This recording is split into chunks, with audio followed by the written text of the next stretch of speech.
It's uncommon for authors to publicly renounce their work and ask readers not to buy their books, but there have been a few instances. In the landscape of literature, the bond between an author and their work is sacrosanct. It's a relationship built on hours of dedication, introspection, and a fervent desire to share a fragment of one's soul with the world.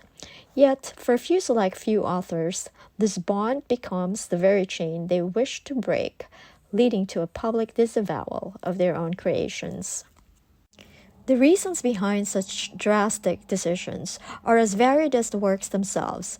For some, it's a profound personal or spiritual transformation, like the Rain Virtue's pivot from New Age teachings to a deep embrace of Christianity. Her public renouncement was not just a personal act of rebirth, but also a plea to her followers to recognize her newfound convictions.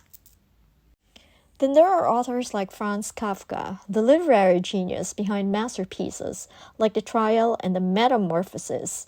With his deep-seated insecurities and fears of misinterpretation, Kafka requested his close friend Max Brod to burn all his unpublished works after his death.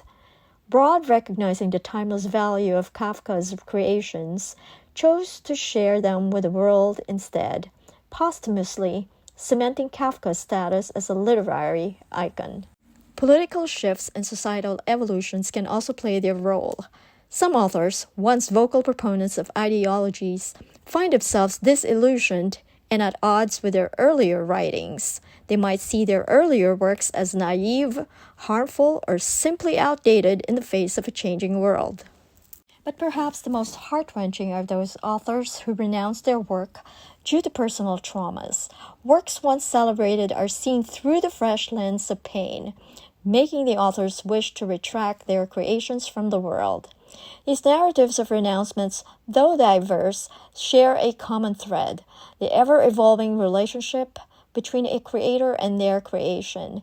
It's a dance of growth, introspection, and at times painful realization.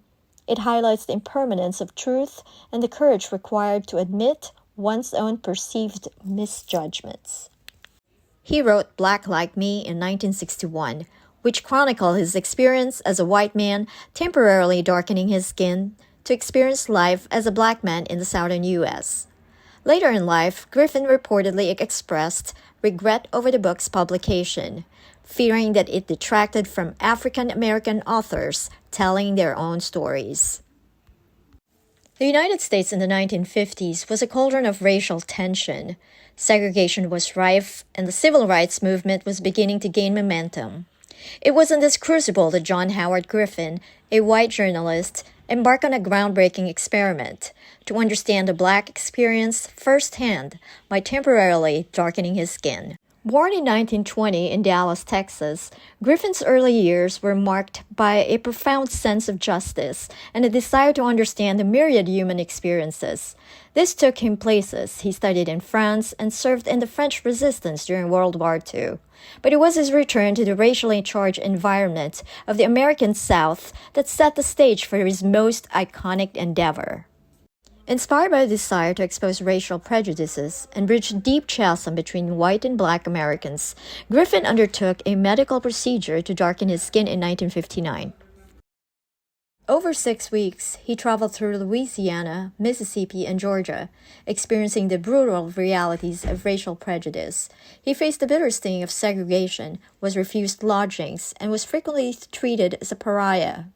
The weight of these experiences, combined with the duality of his existence, a white man in a black man's skin, gave him invaluable insights into the complexities of racial relations in America. Griffin's journey culminated in the publication of Black Like Me in 1961. The book detailed his experiences, offering readers a piercing look into the heart of racism. It became an immediate bestseller, making Griffin a spokesperson for racial equality, even as it drew sharp criticisms and threats to his life. However, as the years went on, Griffin faced a new internal conflict. While Black Like Me shed light on racial prejudices, he feared that the narrative overshadowed the story of black Americans themselves. Could a white man ever truly represent the black experience? In the later years of life, Griffin continued his activism, collaborating with civil rights leaders and speaking out against racism. His journey had transformed him from a mere observer to an active participant in the struggle for equality. John Howard Griffin passed away in 1980, but his legacy endures. Through his audacious experiment, he held up a mirror to American society, forcing it to confront its deep-seated prejudices. In doing so, he reminded us all of the shared humanity that binds us, transcending the color of our skin. In the end, whether these renowned works fade into obscurity or shine even brighter is often decided by the world at large. The readers holding their cherished copies must grapple with a complex question. Can they separate the art from the artist's evolving perspective? And in doing so, they embark on their own journey of introspection, forever intertwining their story with that of the authors.